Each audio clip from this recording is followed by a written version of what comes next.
بسم اللہ الرحمن الرحیم۔ السلام علیکم۔ وہ کام جن سے بیوی حرام ہو جاتی ہے۔ نکاح کا بندھن جتنا مضبوط ہے اتنا ہی یہ بندھن نازک بھی ہے۔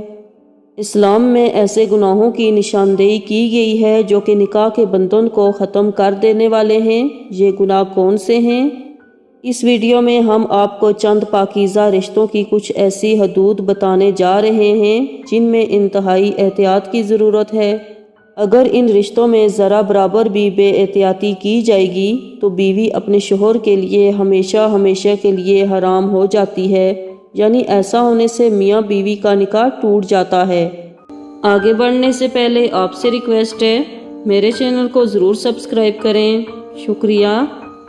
نکاح کے بعد ایک پاکیزہ رشتہ جس میں احتیاط کی ضرورت ہے وہ ہے ساس اور داماد کا۔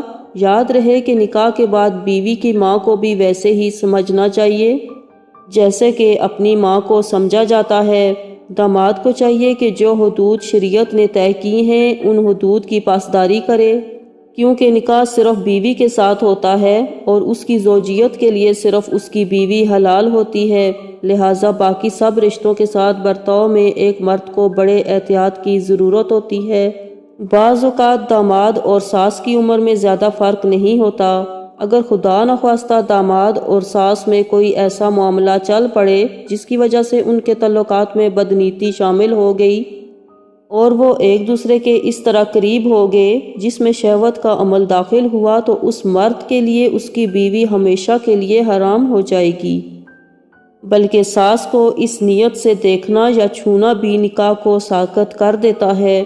اسی طرح سسر اور بہو کا رشتہ بھی ہے جس میں احتیاط برتنے کی ضرورت ہے۔ یہ سب رشتے ایسے ہیں جو کہ ہیں تو محرم لیکن ان کی حدود ہیں۔ اب سسر کے لیے یہ حکم ہے کہ بہو کو اپنی بیٹی جیسی سمجھے، اس کو بیٹی کا درجہ دے۔ بعض گھروں میں سسر بہو باعث مجبوری اکثر اوقات اکیلے ہوتے ہیں۔ ان میں اگر خدا نخواستہ کوئی ایسی صورت پیدا ہو جائے جو کہ ان کو شہوت کی نیت سے قریب کر دے، چاہے کوئی ایک دوسرے کے قریب شہوت کی نیت سے جائے تو اس صورت میں بھی بیوی اپنے شوہر کے لیے حرام ہو جائے گی۔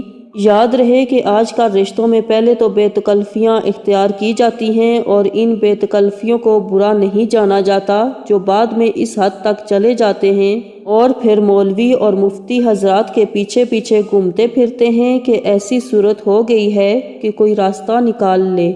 میرے چینل کو ضرور سبسکرائب کریں۔ جزاک اللہ۔